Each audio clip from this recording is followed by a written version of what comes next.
가오락기는 지금 배워보고 거의 똑같이 똑같아요. 똑같은 과목이 개설돼가지고 1, 2학기로 나눠지기 때문에, 제가 작년도에는 여기 양평 도서관에서도 요청해서 강의를 하고, 하남시 신장 도서관에서도 또 뭐 양평에서 뭐 그 인문학 수업이 있다는 얘기를 듣고, 하여튼 뭐, 소개를 받고 가서 거의 3주 했는데, 작년에 하남에서 할 때는 거기는 신도시라 그러는데 수강생들이 30대, 40대 주부들이 많은데 3주를 굉장히 재밌게 했어요. 그래서 뭐 자기들도 16주를 해달라고 막 굉장히 민원이 많았었는데, 어쨌든 오늘 그래서 오다가 신장도서관에 들러서 담당자한테 두 과목 개발이 끝났으니까 올해도 신장도서관에 특강 같은 게 있으면 한번 개설을 검토해 봤으면 좋겠다 라고 얘기를 했습니다. 그래서 혹시나 신장도서관에서 개설이 되면 여러분들한테 말씀을 드릴 테니까, 거기도 하남시 시민들만 되는지 모르겠는데 한번 와서 들어보시면 거기는 최장이 한 8주 정도밖에 안 되거든요. 혹시나 되면 한번 관심을 가지시고 해봤으면 좋겠습니다. 이게 이제 우리 60, 70대들 관심사와 40, 50대들 관심사. 방학에는 거의 안 해요. 2학기. 그래서 아주 30, 40대 주부들은 굉장히 감성적이라서 그런 거 되게 좋아해요. 사람 앞에서 뭐나 이렇게 하지만 너무 좋아. 그래서 막 영화 본 질문도 많이 하고. 자, 13주에는 이제, 동양 철학인데요. 제가 저기 동영상을 한번 녹화를 해보려고 오늘 설치를 해봤습니다. 저거, 무슨 마이크로 5만원 주고 사서 오늘 장착을 해봤더니 되네요. 도와주셔가지고. 그래서 이게 이제 혹시 되면 제가 유튜브에 올려놓으면 여러분들이 가끔 가서 들을 수도 있지 않을까 싶은 생각이 좀 들고요. 저번에 학교 후배를 만나러 갔더니, 양평에서 뭐 그렇게 재밌게 보낸다 그랬더니, 그거 왜 동영상을 다 흘려보내고 하나도 녹화를 안 하느냐. 너무 안타까워해서,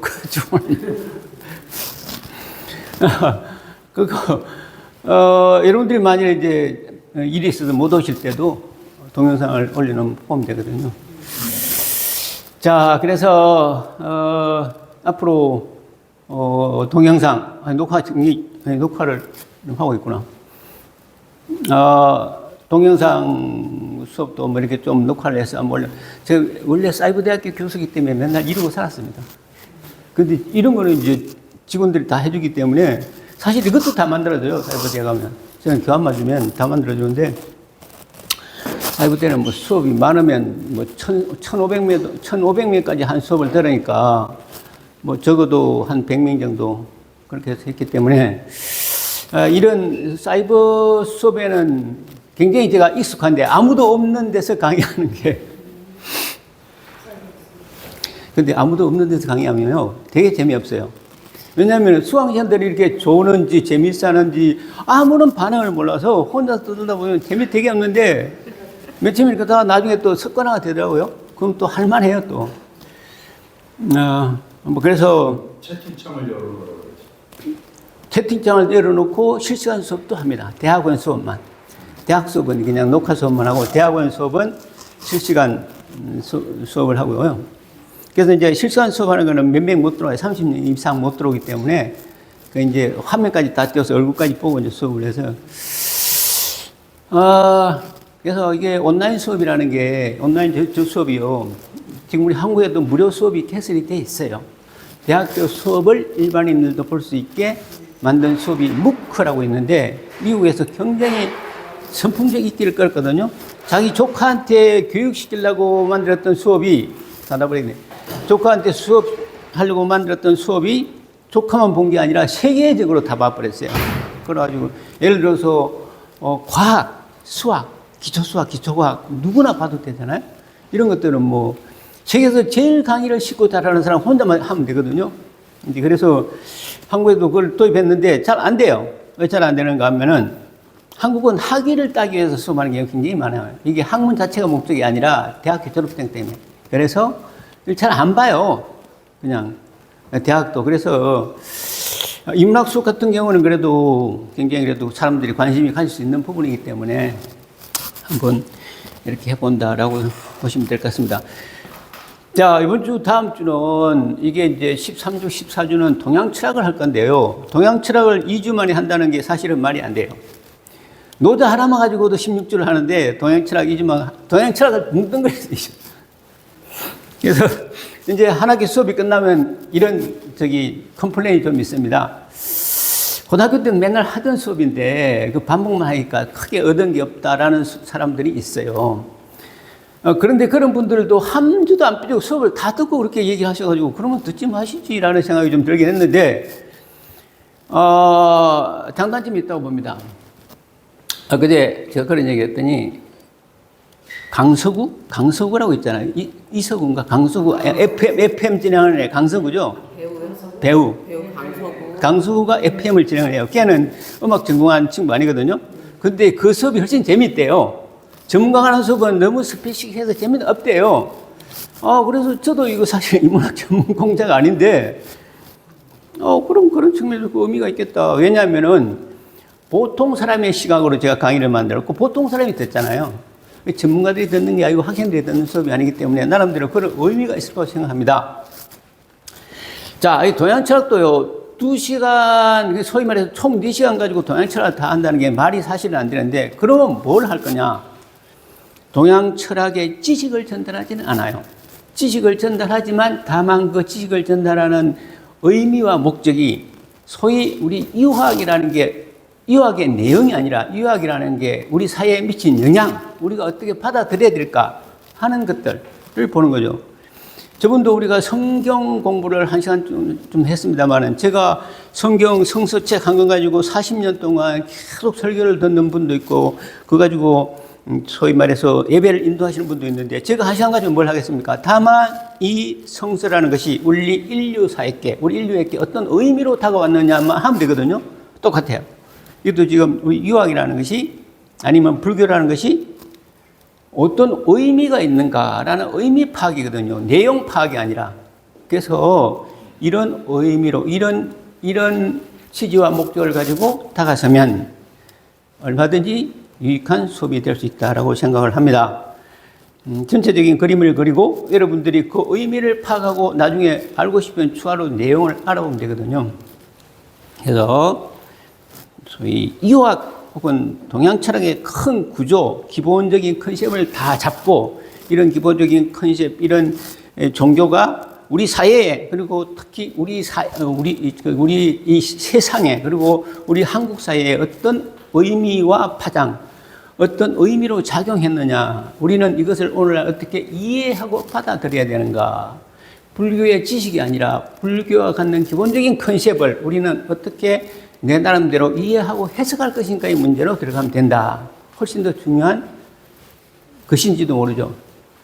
저번에 말씀드렸지, 우리가 물리학을 공부하고 수학을 공부하면 수학의 그 내용 있는 피타고라스 정리라든지 인수분해, 적분, 미적분을 할 게 아니라 수학이라는 이 과목이 어떤 과목이며 이것이 나에게 왜 필요하고 이 세상에 어떤 영향을 미치는가를 공부하는 게 훨씬 중요하거든요.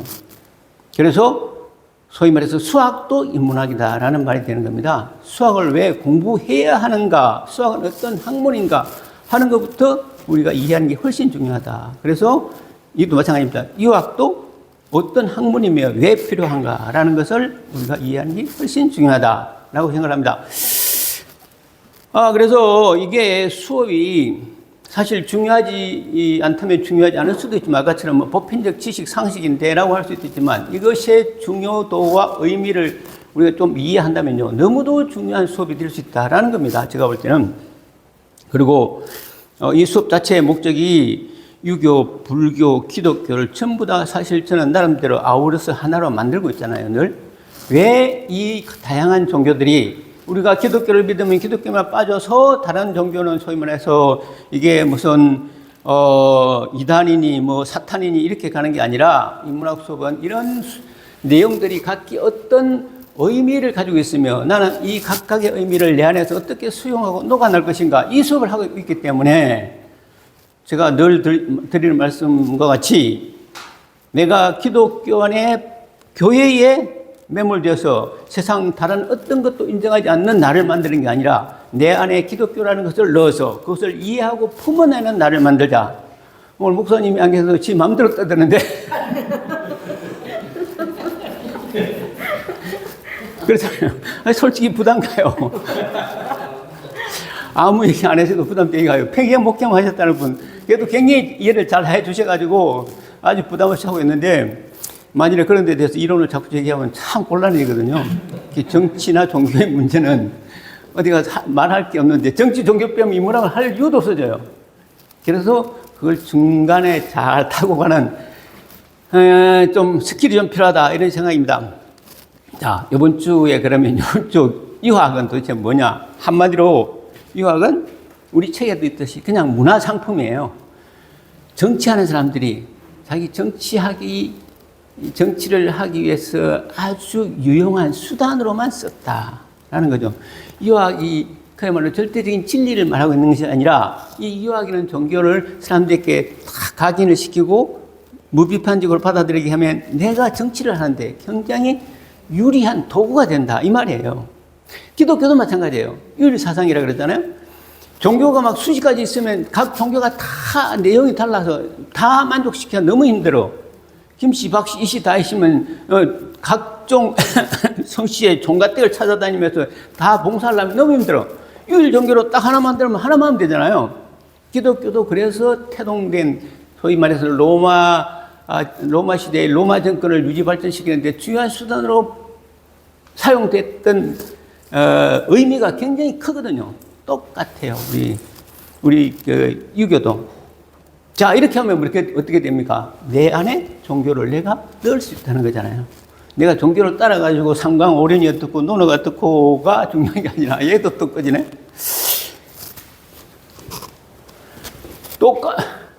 됐다.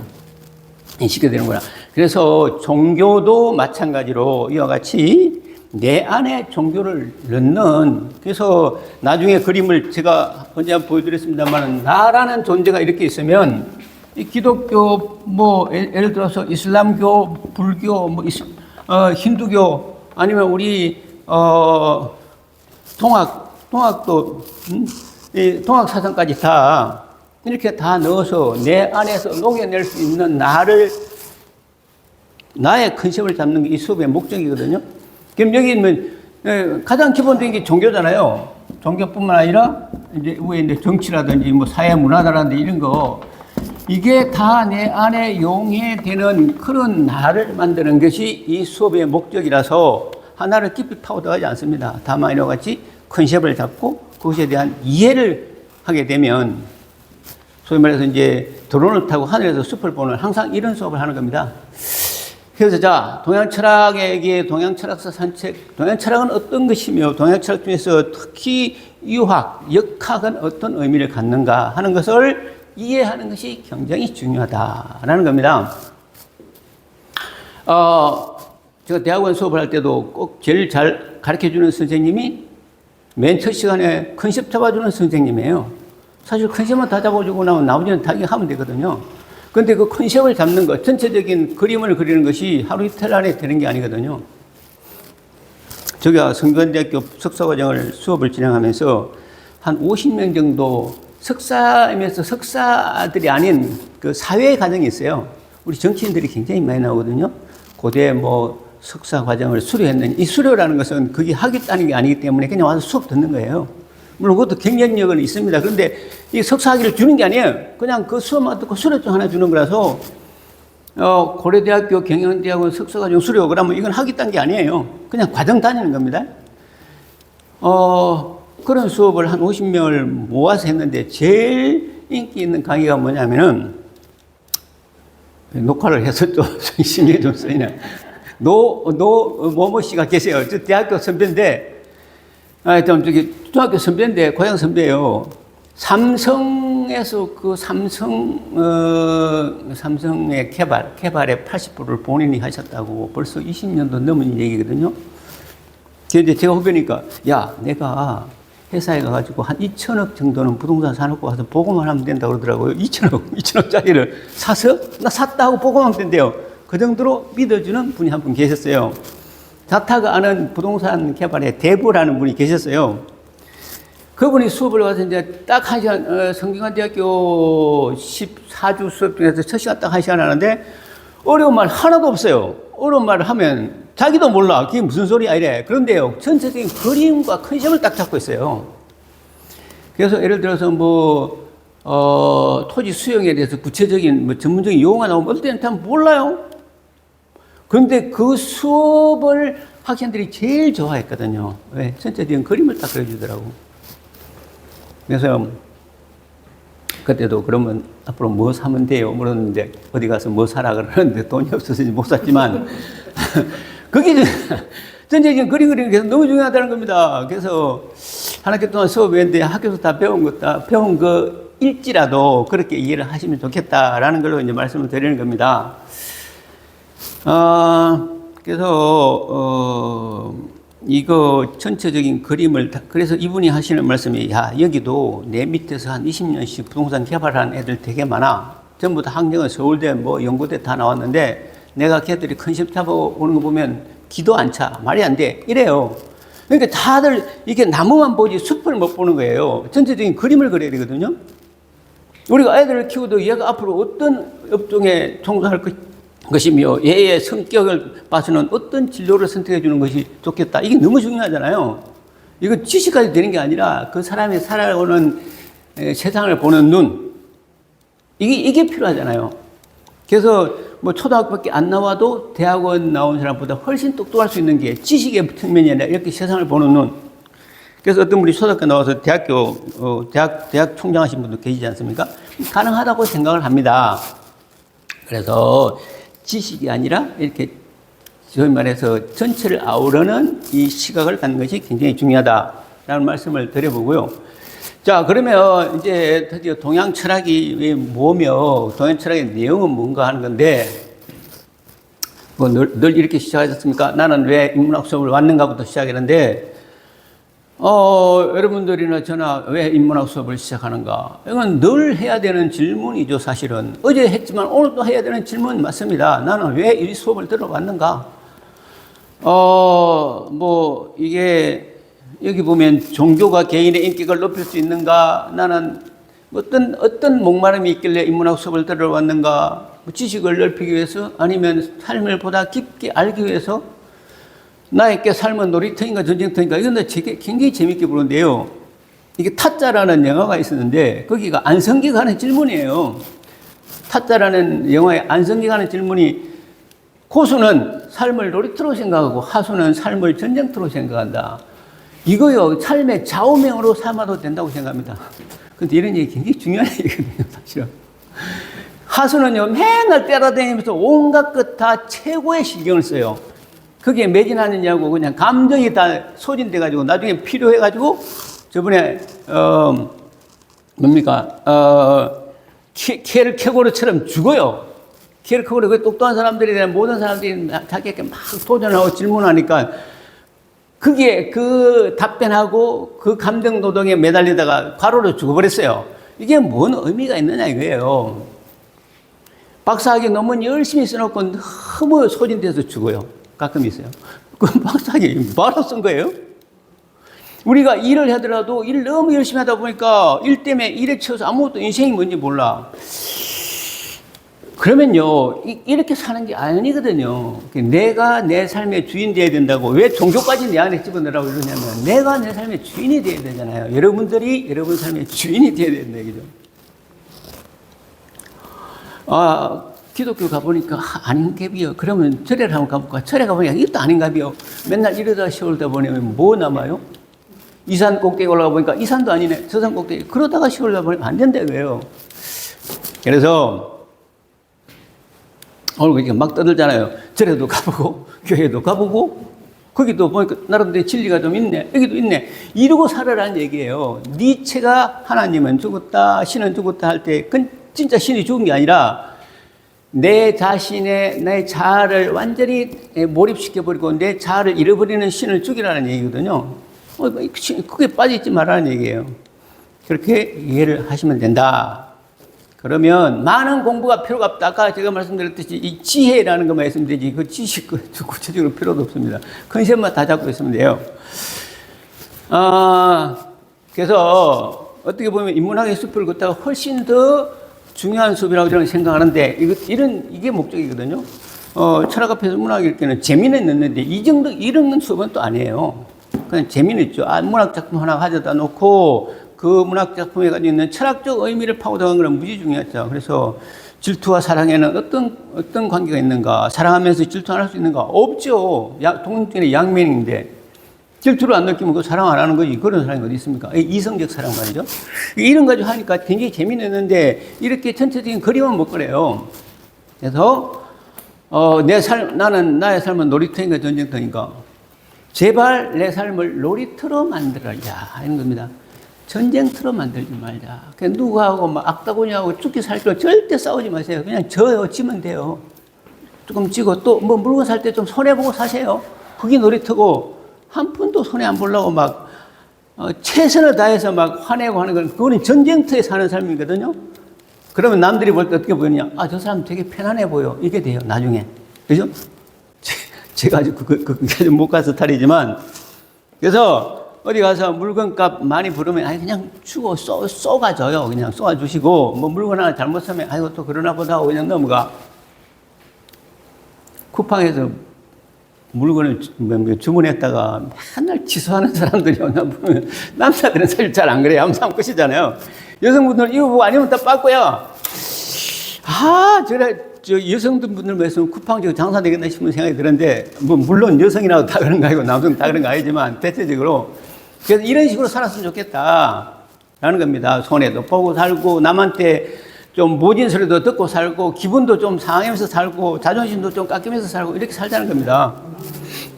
그게 전쟁터가 아니고 놀이터의 삶이다라는 겁니다. 놀이터의 삶. 친구가 나를 욕해도 그러려냐고 좀 받아주세요.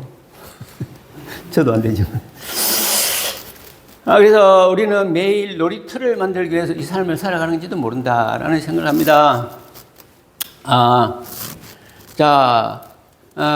나는 나의 삶의 문제. 그러니까 이게요. 요새 유튜브에서 인문학 수업 같은 거 하면서 굉장히 잘 나가는 친구 하나 있어요. 텔레비에도 나오고, 자기의 치매 현상도 좀 있다고 말하는. 김창욱 강사. 그 친구.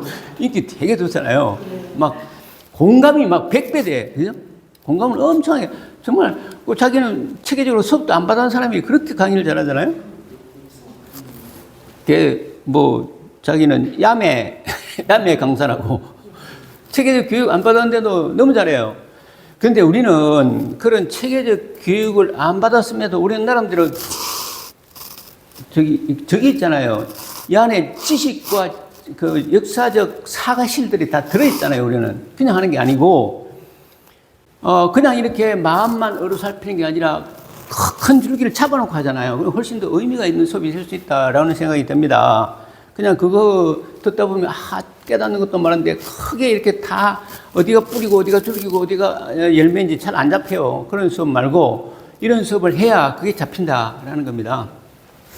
그래서 서두가 길었지만 그러면 이게 동양 철학이라는 것은 동양은 주로 인도가 중국 쪽이 이제 동양으로 보기 때문에 인도는 불교고 우리 중국은 이제 유교잖아. 유교.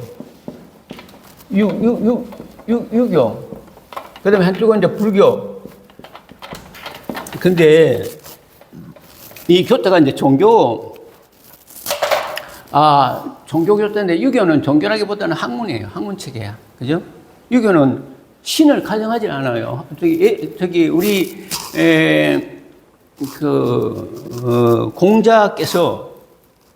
우리 공자께서 신을 가정하지 않아요. 사후세계를 물으니까 나 그거 몰라.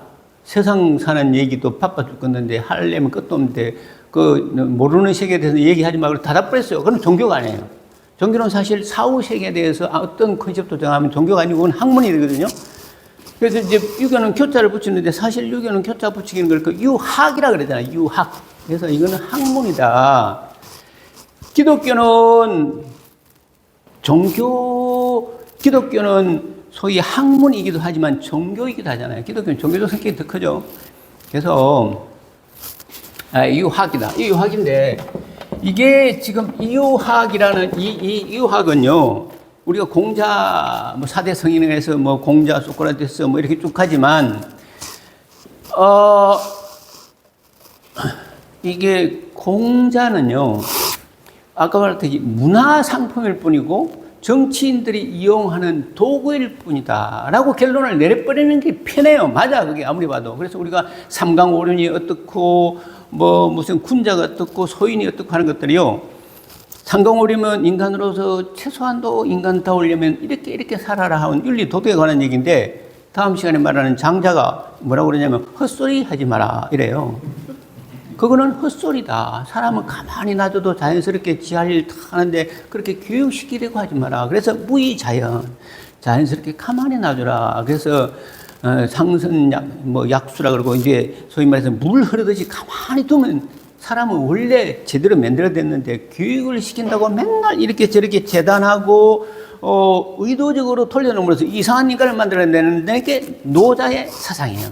그래서 노자는 유교, 소위 말해서 일륜지 도덕을 말하는 유교를 굉장히 오히려 반사회적인 것으로 봐버려요. 이 큰 차이가 나는 겁니다. 그러면 이렇게 사실 인간을 오히려 세뇌시키고 기독교도 세뇌시키는 부분이 굉장히 많아요.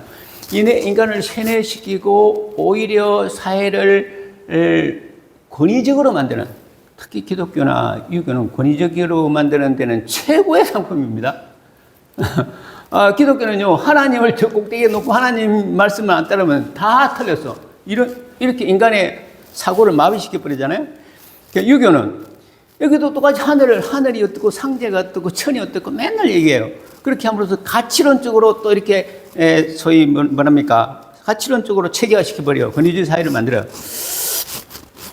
그래서 기독교는 군주 내지는 왕을 아담과 하와로부터 내려오는 하나의 권력을 위임받는 자 비슷하게 만들어 놓고 유교는 똑같이 임금을 그렇게 만들어요. 임금이 천자라 그래가지고 소위 말해서 이게 종법제도라는 게 있는데 그러니까 공부를 그냥 많이 할 필요가 없어. 이런 것만 알면 돼. 종법제도라는 게 이게 종중할 때 종자 있잖아요. 종법제도. 이게 뭐 우리 종중에 가서 종중회의가 뜨고 종중재산회가 뜨고 종할 때 이 종자거든요. 이게 종법제도는 이와 같이 맨 위에 임금이 있고 쭉 제후가 있고 뭐 그다음에 뭐 기사가 있고 이게 농노가 있고 노예가 있고 이런 사회의 하이어라키, 이 소위 수직적 사회 구조를 그대로 사회에 적용한 제도가 종법제도예요. 그래서 우리는 장손에게만 재산을 줬잖아요. 옛날에 장손에게만. 요즘은 세상이 좀 바뀌어가지고 장손아이랑도 똑같이 나누지만 요즘은 시집간 딸에게도 똑같이 나누죠. 안 줬다 하면 큰일 납니다.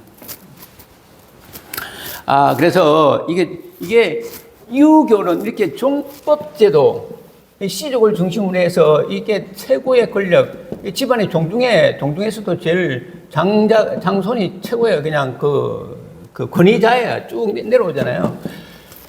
그래서 무슨 성씨 뿌리가 어떻고 옛날 어른들이 뿌리도 없는 놈, 근본도 없는 놈, 이거는 집안이 별 볼일 없는 놈이 뿌리도 없는 놈이잖아요. 그러니까 여기만 잡으면 정치는 끝나버려.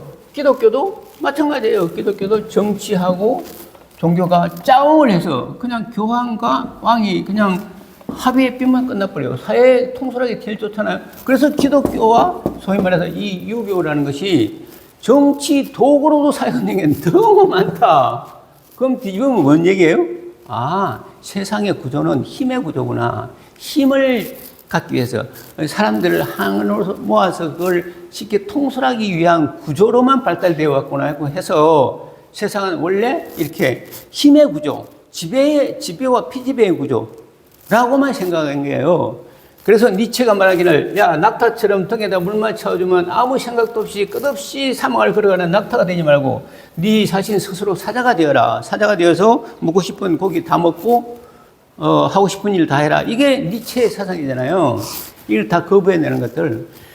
그래서 유교도 이와 같이 군자는 군자다워야 되고 신하는 신하다워야 되고 라고 막 떠들라요. 그건 뭡니까? 그 다음에 저기 삼강오론에 보면 군의신강, 부의부강, 부의자강 해서 쭉 나오는데 군자에게 충성하는 것은 당연한 것으로 받아들여버려요. 그래서 한 사람의 신하가 두 군주를 절대로 모시면 안 된다. 불사이충.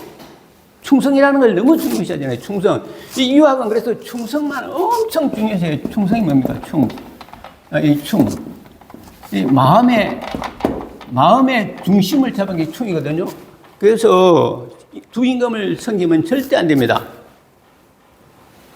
성산문이 능지처참 내지는 이거 거열행을 당하면서까지 왜 성산문이 단종을 그렇게 다시 복위시키려고 그러고 모셨느냐? 왜 그랬습니까?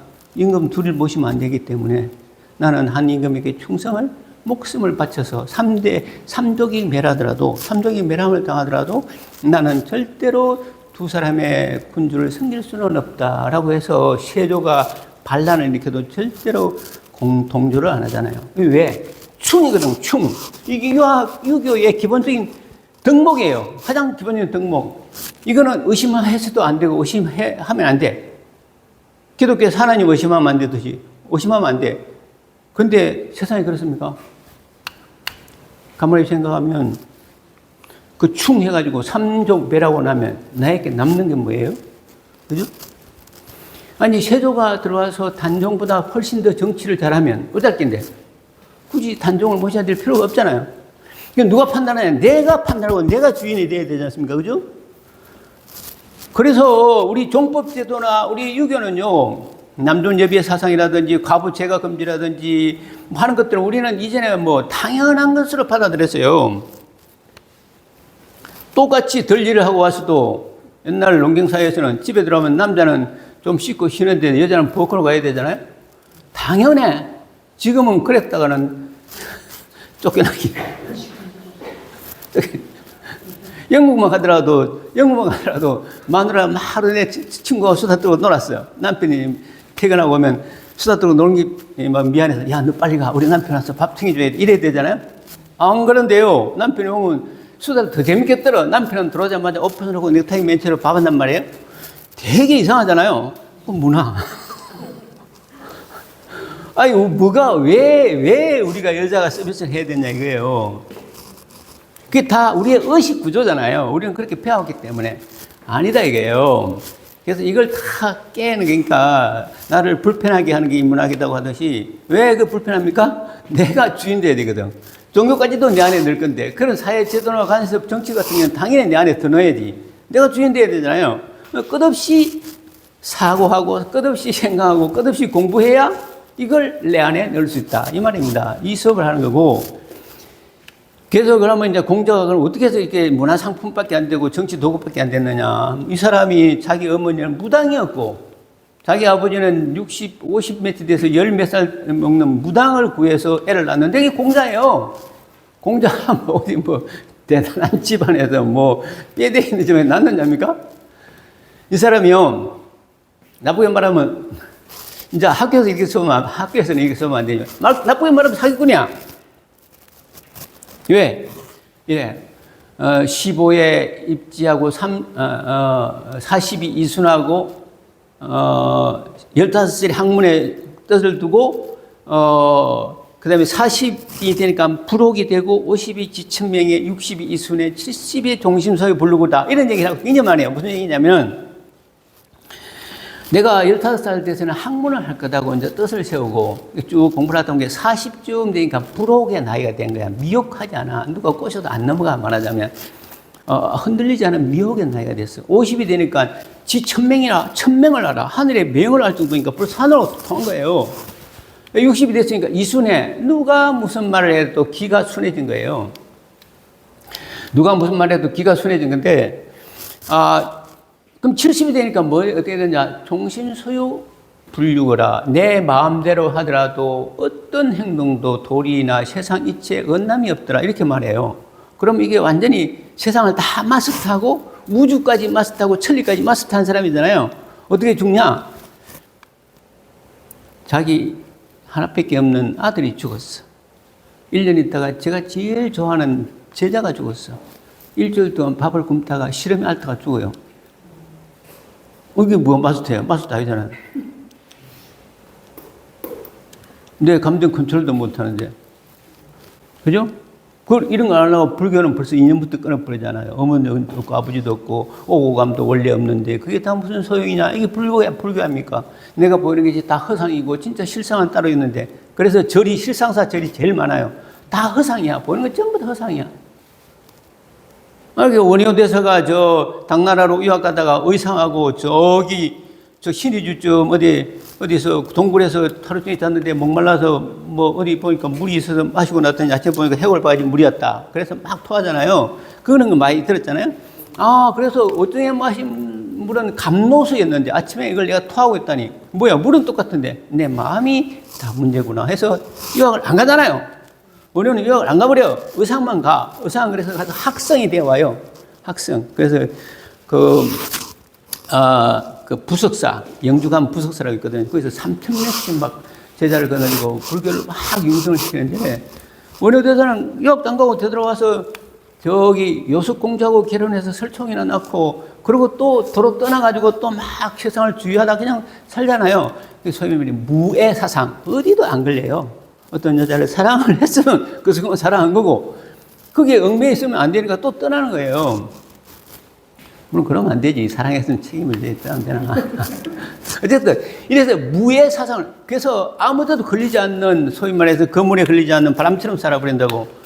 이렇게 살아야 되지. 뭐 지천명이고 이순이고 종심서여 불리고 하면서 아들 죽었다고 시름시름 앓다가 그러니까 식음을 전폐하고 죽는다는 걸 우리가 볼 때는 이거 말이 안 되는 거예요. 그러니까 공자 우리 그 조선 500년 동안 공자는 뭐 의심 없는 가치였지만 가만히 생각하면 이렇다는 거예요. 그러니까 유학까지도 내 안에 넣고 이 유학이 어떤 종교였다는 까지만 알면 되지 뭐 시시콜콜이 자세히 알 필요가 없다라는 겁니다.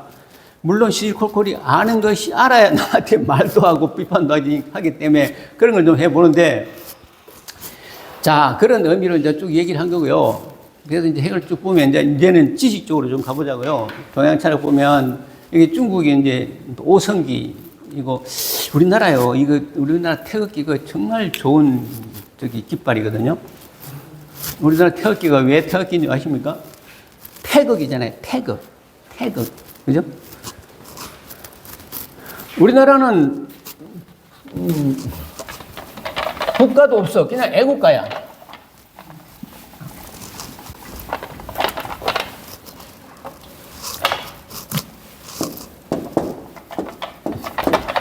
이게 이렇게 되잖아요. 이렇게. 맞죠? 이걸 이렇게 거꾸로 그리면 안 돼요. 이렇게 그리면 안 돼. 좀 틀리잖아요. 뭐 어쨌든 약속이니까. 그런데 여기에 원래 태극기 여기 점이 하나씩 찍혀 있어야 돼요. 이게 무슨 소리냐면은 이게 예를 들어서 이게 음이야. 음인데 이 살치 점이 하나 들었어요. 양은 양이지만 그 양 속에 음 하나가 들은 거예요. 그 다음에 음은 음이지만 그 속에 음에 점 하나가 들었어. 100점짜리 없어요. 99.9야.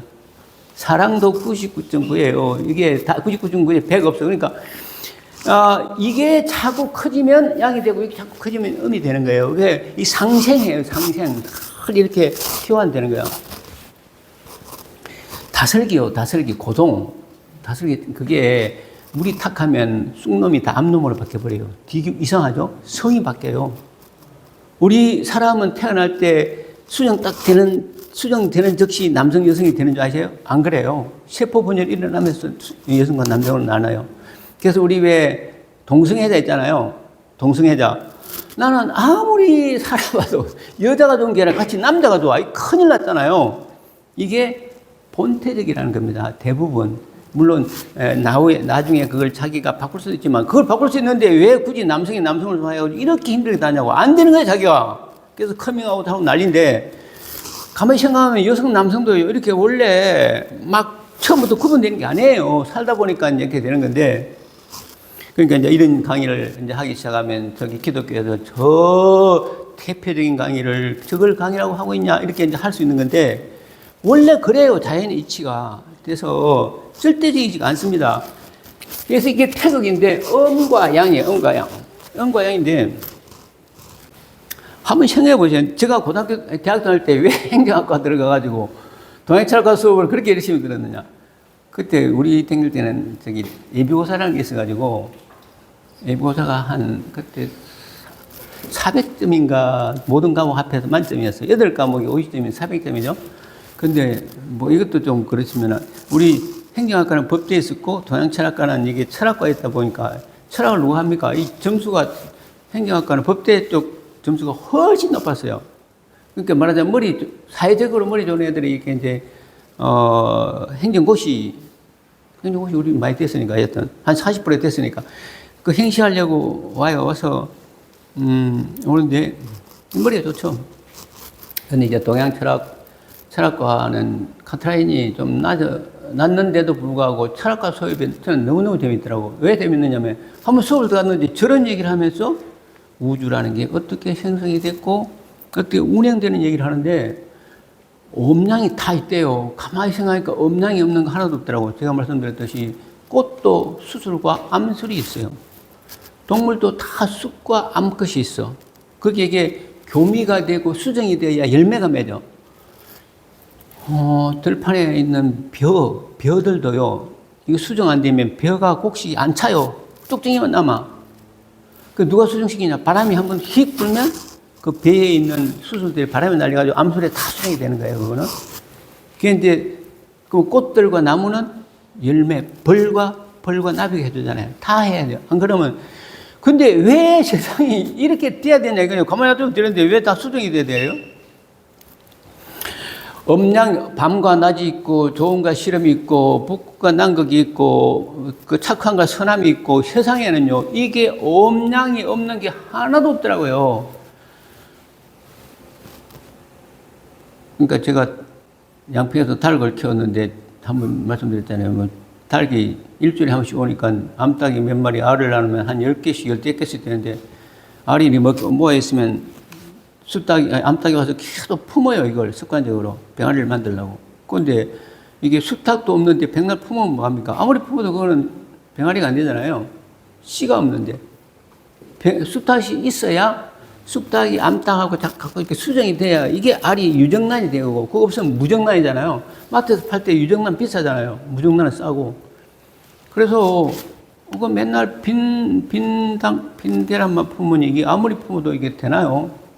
그래서 하루는 병아리도 키워보고 싶어가지고, 여기 농협 있잖아요, 농협.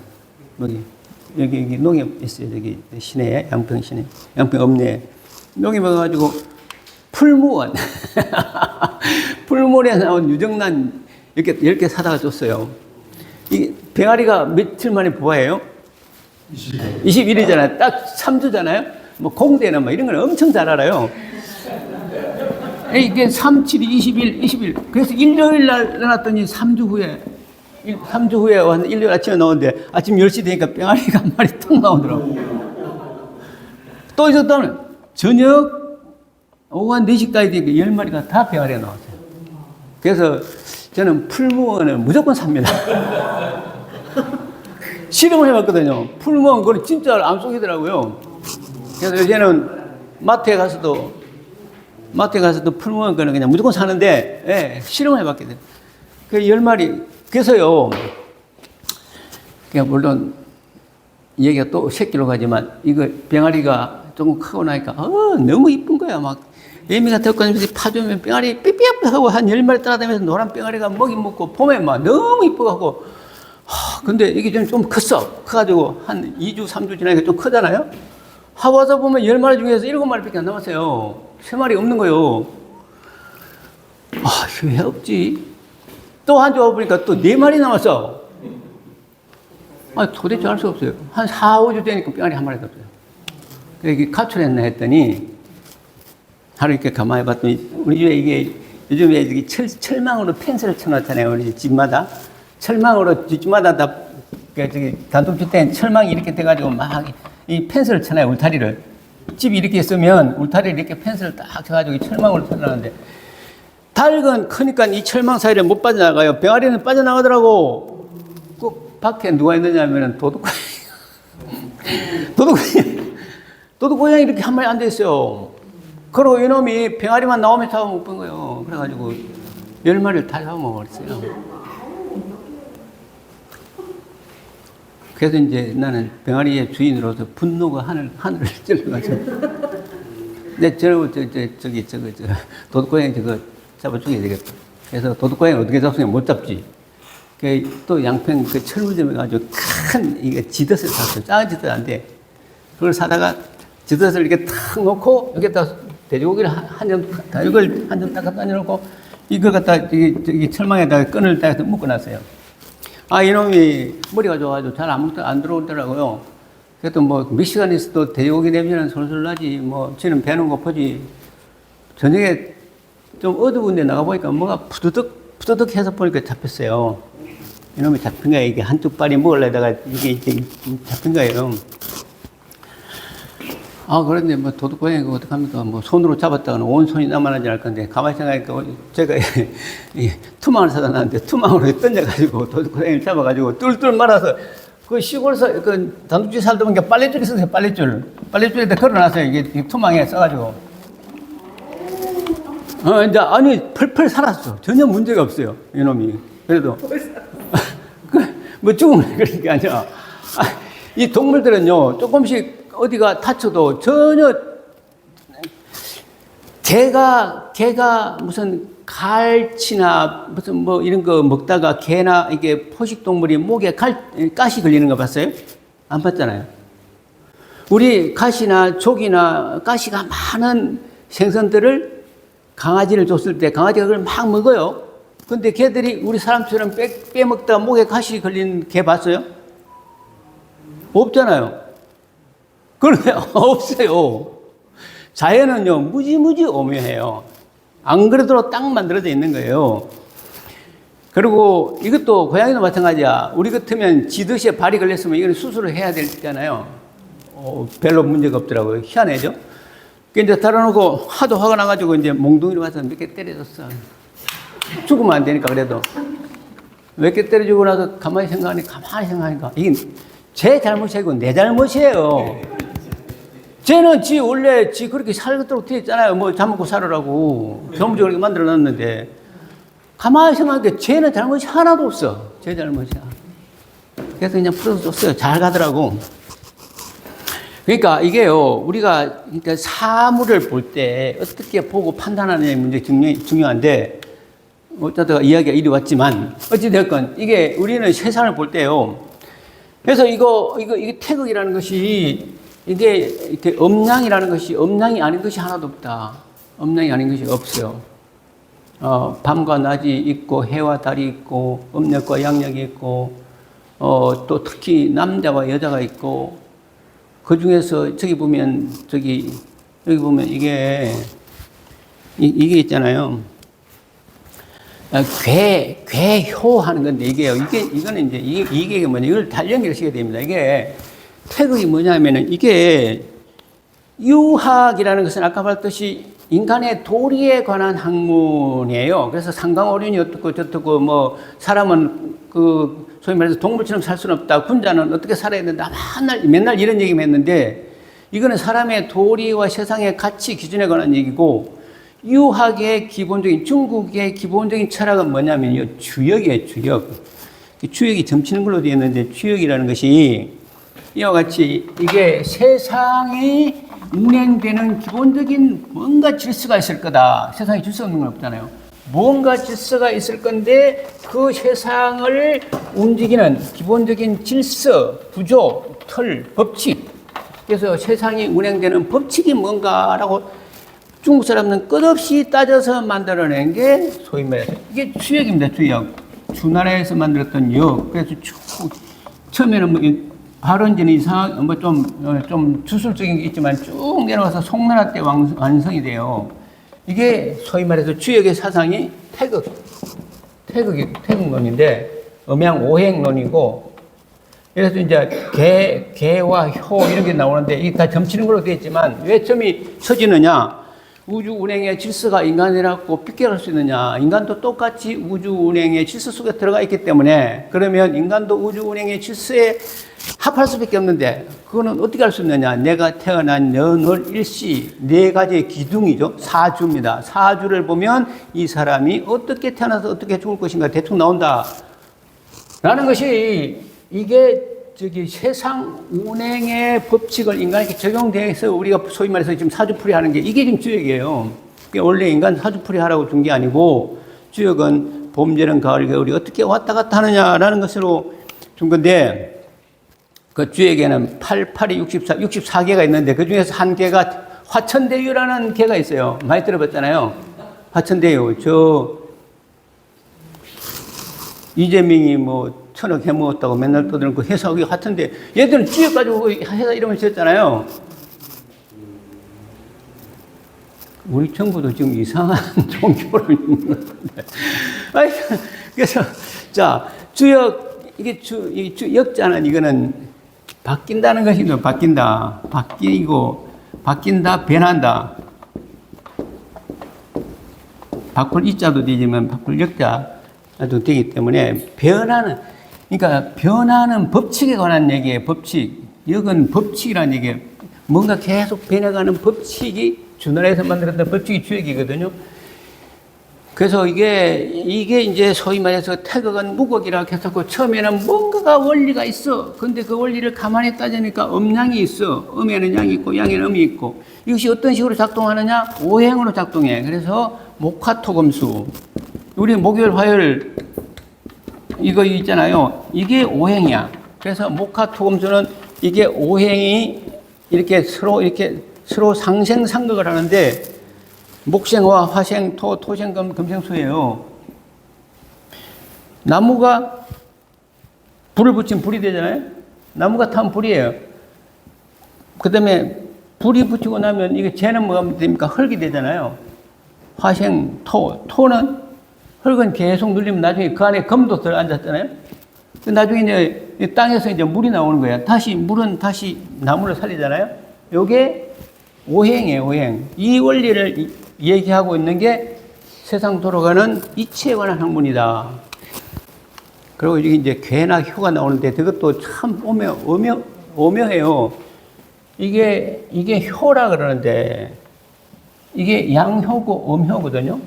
이 긴 게 양효고, 이게 딱 떨어진 게 음효야. 이 두 가지 가지고 모든 걸 다 우주 운행 원리를 설명해 버리는데, 이 보면요, 이진법이에요, 이진법. 음양 가지고 다 해결 다 해버려요. 요즘 여러분들 전산이 뭔지 압니까? 전산 음양 가지고 다 해버려요. 전산이 돌아가는 구조가 사실 다 음양이라고. 그래서 이런 식으로 다 되는 거거든요. 그래서 보면 그게 이제 뭐 순양지절, 뭐 순음지절 이렇게 하는데, 봄에는 왜 여자들이 마음이 싱숭생숭하고, 가을에는 왜 남자들이 뭐 바바리 콧대 옷깃을 세우고 뭐 길거리 걷느냐면은, 봄에는 여자들이 봄에는 양기가 가장 활성화된 시기예요. 그래서 여자들은 음이기 때문에 봄 되면 막 이게 막 산으로 들러 쑥이라도 캐러 다녀야 돼. 그래야 풀려. 가을이 되면 남자는 낙엽이 떨어지고 바람이 슬 불면 이거 환장하겠어. 왜? 남자들은 이거는 양이거든요. 그래서 가을에는 음이 기운이 가장 강해. 그래서 가을 되면 남자들이 또 이거 영 좀 살기가 고단해. 이게 음양이에요. 그래서 순양지절, 순음지절이라 그러는 게 충분히 되면요, 전부 다 모든 게 다 음에 순수하게 순음이 돼버리고, 봄 되면 추분이 되면 모든 게 다 양이 돼버려요. 그러니까 여자들이 이런 거 가만히 듣고 앉았으니까 맞아 진짜 맞아. 그래서 제가 유학에 푹 빠져가지고, 이게 그러니까 A 학점 나왔고 제가 하는 건 B 학점 나왔다고 했잖아요. 이거예요. 이게서 우주 원리에 관한 얘기, 이게 소위 동양 철학의 내용입니다. 동양 철학의 내용이 다른 게 아니라 이런 원리를 밝혀서 그것을 하나의 이론으로 정립한 게 소위 말해서 동양 철학인데 이것도 이렇게 돼간다는 원리에 관한 것이 이예요. 이 우리가 뭐 이기 이론론, 이기 이원론이라 그러는데 이 원리 이게 이고 그게 나타나는 현상들 이게 기예요. 기가 흩어졌다 뭐했다. 그래서 모든 게 기다. 그래서 뭐 예가 있지만 내가 우리 실체가 지금 이걸로 보지만 이게 철함에 뭐 다른 여러 가지 요인들이 다 만들어져가지고 만들어진 거 아닙니까? 이거 나중에 소멸되고 없어지면 이거 공중에서 흩어지고 없잖아요. 이 세상에 있는 모든 것이 다 마찬가지죠. 물도 모이면 뭐 액체가 됐다가 날아가면 수증기가 됐다가 다시 물로 됐다가 나무도 오래되면 썩어가지고 다 흙으로 돌아가지고 다시 포화상이 그냥 다 없어지는 거예요. 이 세상에 영구적인 건 하나도 없다. 그래서 이제 무상이죠. 불교 말하는 무상인데 이게 그러니까 이게 기야 기. 다 흩어지면 안 보이고 모이면 뭔가 보이는 게 이게 다 작용과 운행에 관한 그러니까 이게 현실적으로 보이는 모든 그 순환구조 이게 기고 그러니까 이게 우리 몸에도 기의 흐름이 있어가지고 기운의 흐름이 있어가지고 이 백회 우리 머리 꼭대기가 백회고 발바닥 밑이 용천이라고 이 사람도 이렇게 앉아 있으면요 이렇게 있으면 사람의 머리에서 기가 들어와서 발바닥으로 나와서 이렇게 순환이 돼요. 뭐 이상한 거 얘기 같으죠? 이상한 얘기 전혀 아니다. 그래서 이게 다 동양 철학인데 다 그 유기적 관계가 있고 기가 순환되고 있고 이 눈에 보이지 않는 것들이지만 없는 것 같아요. 여러분들 기운 빠진 날, 기운이 있는 날, 활기찬 날, 그 다음에 기진맥진한 날, 그 다음에 용기가 없는 날, 용기가 있는 날, 폐기, 용기, 기운, 기진맥진 전부 다 기자입니다. 기가 있어요. 그러니까 저번에 예전에 뭐 제가 기를 체험했던 얘기도 한번 했었는데 이 같은 기라는 게 있다. 이게 다 동양 철학은 이와 같이 보이지 않는 기운들이 있고 그것을 기본적으로 작동시키는 원리가 있고 이 원리를 따져서 물었던 하나의 철학적 구조가 주역이다. 그리고 유학은 소위 말해서 인간의 도리와 가치에 관한 얘기도 그것은 우주의 원리에 관한 얘기를 하지 않는다. 다만 그래서 동양 철학 하지만 유학의 철학적 토대는 이와 같이 주역이다 하는 데까지만 이해를 하시면 사실 더 이상 별로 할 게 없다라는 생각이 듭니다. 그래서 이제 쭉 이렇게 넘어가는 거고, 3시간 넘었으니까 좀 쉬다가요, 중국의 기본적인 역사 구조도 좀 보고, 하도록 합니다. 좀 쉬다가요. 그래서 전체적인 구조, 의미, 이거 해석하는 게 너무 중요하다. 라는 말씀을 드립니다.